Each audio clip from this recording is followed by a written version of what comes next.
here in the heart of Dublin now, and behind me is St. Patrick's Cathedral. We all know that St. Patrick is the patron saint of Ireland, and behind us, in the holy ground behind us, he did his first baptisms around the 5th century. The church we see now as St. Patrick's Cathedral was built in around the 1200s. Absolutely amazing structure, and certainly really the centerpiece of Catholicism within Ireland. And we won't be able to take you inside, but when you do go inside the cathedral, there is St. Patrick's tomb, and it's just absolutely amazing ground to be in front of. So take a look.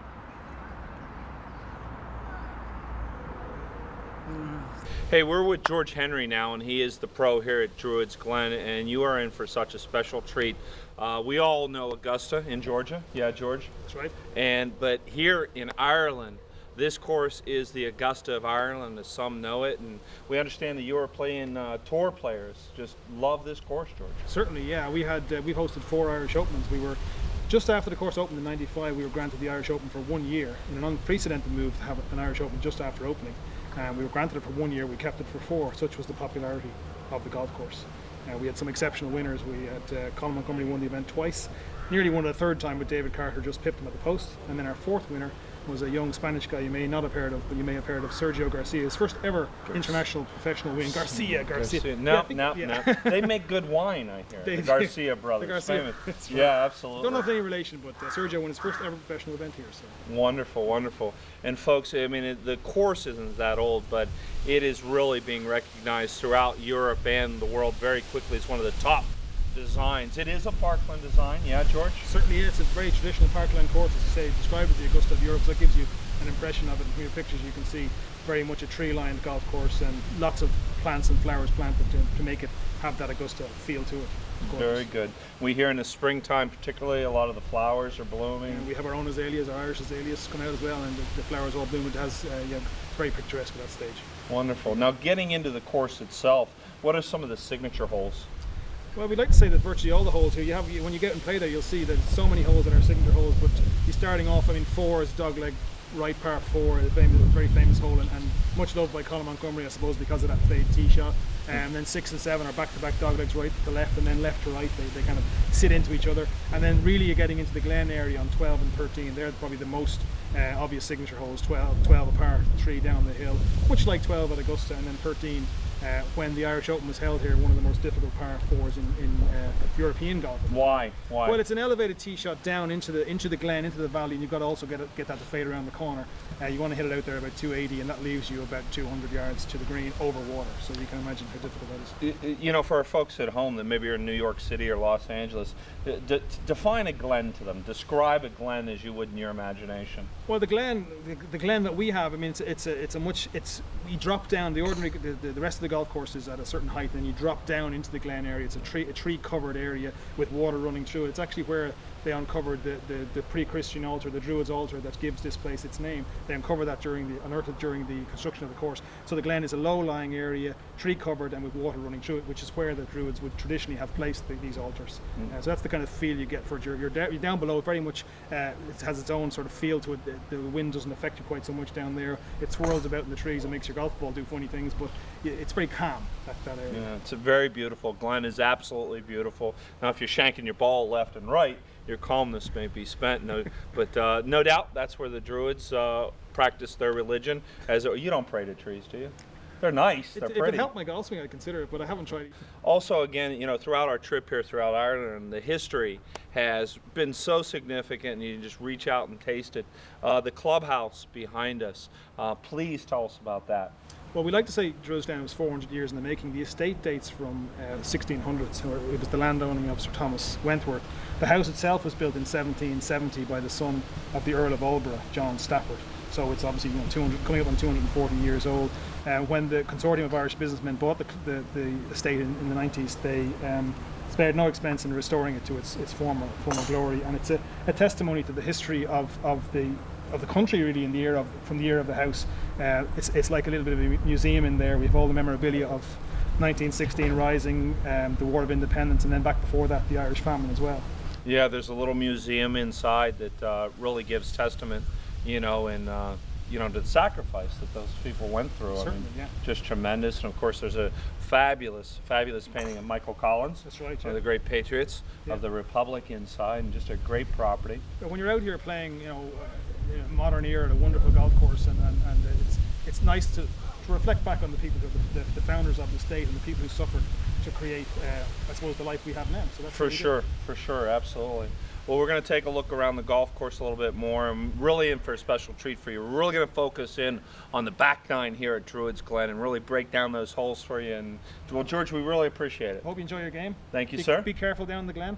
Why is there Druids about? There's a Druids about. They're scary. They're scary. Hey, we're out here on number 10 now at Druids Glen, and I've got to tell you, the front nine is absolute perfection, isn't it, Eamon? Oh, it's beautiful, isn't it? How many shrubs do you think they got out A there? couple of million out there. I lost count after the first couple of holes. I'd say they're probably their annual shrubbery and budget for Florida is probably incredible. Hole number 8 at Druids Glen is just incredible, reminiscent truly of Augusta in Georgia. It is, yeah, with the water and everything. It's Yeah. beautiful, yeah.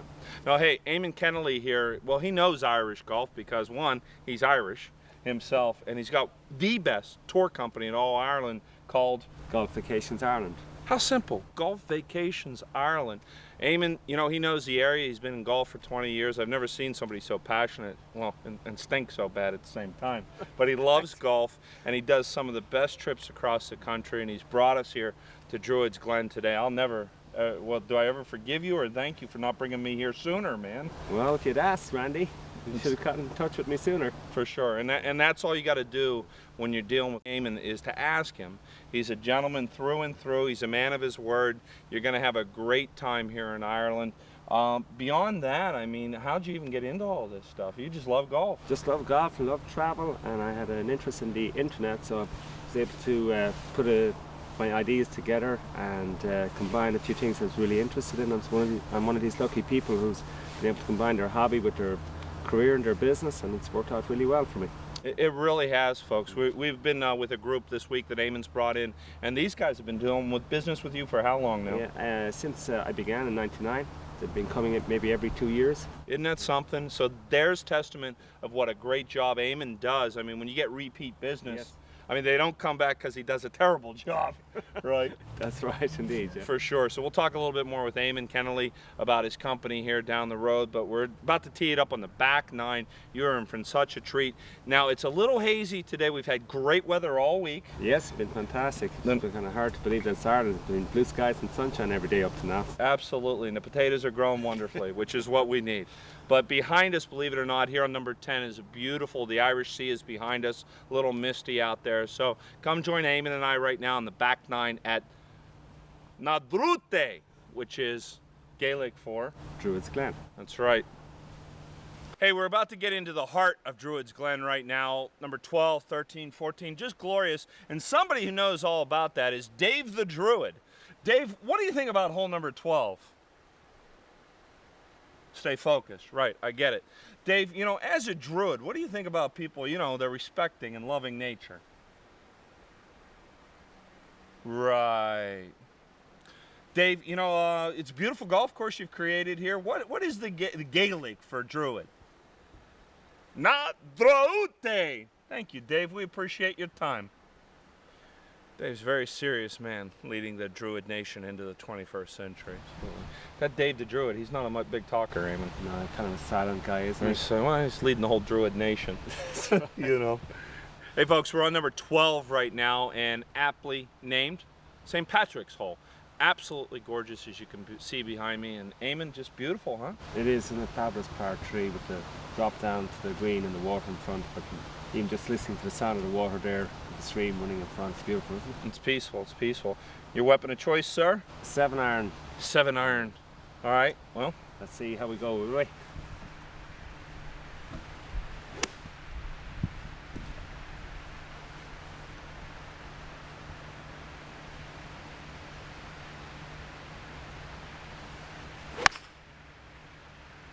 that's a good shot, Eamon. A little bit to the left. Little roll up. That'll play. You pitch that up, you get your 2. That's a very bad trajectory of the ball. All right, folks. Beautiful hole. St. Patrick's Hole. And just beckons you to put it right up there. Just gorgeous. Got to be lovely in the springtime with the azaleas. But any time in Ireland is pretty time.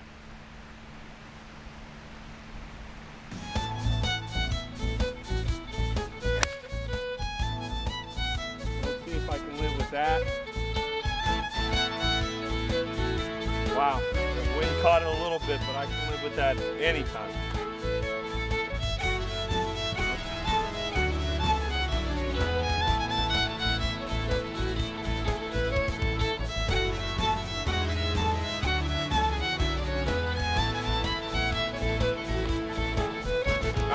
Good 3, Eamon. Thank you, Randy. Absolutely, sir. Thanks. Good stuff. Folks, I'm telling you, this is a gorgeous golf course. Easily a 10 on the stimp meter. Yeah, Eamon? It is definitely a minimum. At a minimum. I mean, they're moving. I mean, normally, we all know, every foot, 1 inch. These things are about 6 inches to every foot. So, all right, my friend, on we go. Yes, indeed. Good, good. Number Hey, 11. what's next? The snake hole. Number 11. Snake. Let's go take a look at the snake. Hey, number 13 now. You guys are very superstitious over here. You call hole number 13 the snakes? That's right, and St. Patrick got rid of them all those years ago. He did. So there should be no trouble on this hole. None whatsoever. Folks, this is a beautiful hole, as you can see, an elevated tee. It's coming in about 481 from the backs. So just a beautiful hole. Eamon, go ahead and just lay it out there.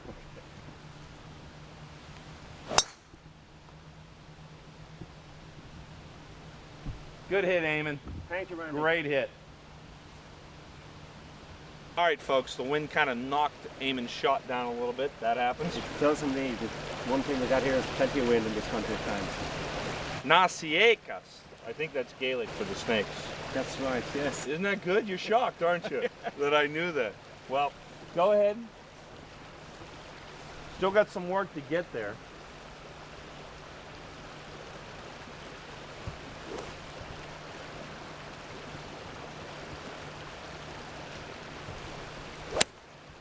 Good shot, Eamon.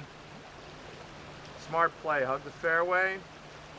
Let's hopefully give myself a shot into the green from there, I Randy. think you are. Bar's on the way.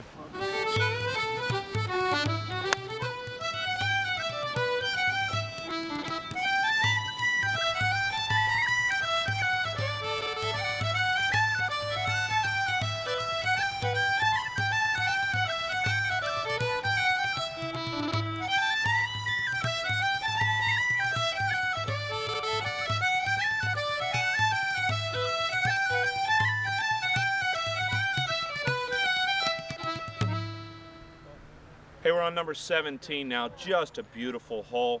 About 178 yards, Eamon. That's right across the water, Randy, to the green behind us here. Very good, sir. Please put it up. In front of the camera now. I've been doing that all day. Oh, wow. Great shot, Eamon. Well done.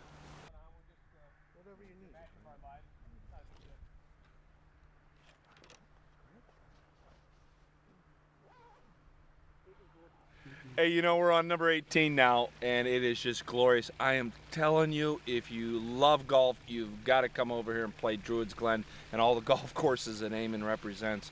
Just glorious. All right, man, we're getting close to finishing this thing out. What's your weapon here? Got 9 iron left. 9. All right. I got a little pitching wedge shot up to the left. So that drove me again. Okay. Do it. Do it. Great shot, Eamon. Oh! Oh, look at that. Excellent. Excellent.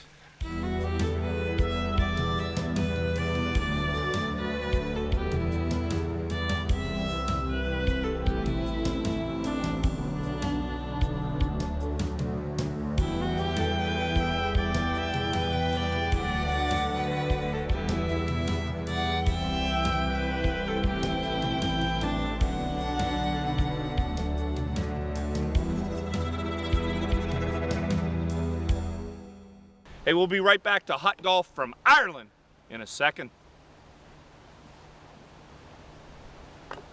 Hey, it's time for this week's Golf Vacations Ireland golf tip. he should know a little bit. He's head pro Joey Parcell. He's at the Portmonic Golf Club near Dublin, Ireland. Time for a putting tip. Joey. Right, the most important part of putting is the grip. Unlike the other hand where the little finger goes over the right hand, or the little finger on the right hand goes over the left hand, we play the reverse overlap for putting. So we place all our right hand on the grip, put our index finger of our left hand across, so we lock our fingers, right? From there, we don't use any wrist movement. It's now all shoulders. So the easy way to putt then is just rock your shoulders. No wrist movement needed. Outstanding. Thanks, Joey. Pleasure. Right, good then. All right, bud. Hey, that's Golf Vacations Ireland golf tip of the week. Hey, thanks for joining us for this episode of Hot Golf from Ireland. We'll see you next time.